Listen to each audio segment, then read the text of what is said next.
Hi, I'm Viveka and I'm currently working with Khushi organization and I'm doing corporate communications for them. I came across digital marketing through a few friends that it's important to upgrade my skills if I have to choose another field in the future. So for that, I went online and I checked up a few websites and I came across DigiPerform. And I gave a call and sat for a demo class. So I realized I think it's very important to know these tools because your future relies on digital communications. And it's been a good journey because I've come across a billion tools that I wasn't aware of.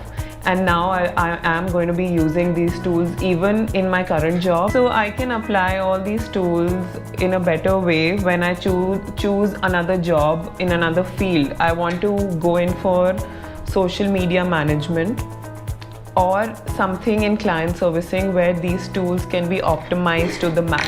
DigiPerform is a great platform for working individuals as well as for potential students who want to get into this field in the future. And one thing very good about DigiPerform is that it lets their students come back to their classes even once they are finished, so that they can come and brush up their skills, their tools, whatever they've learned here, and they probably want to use them further in their working professional lives.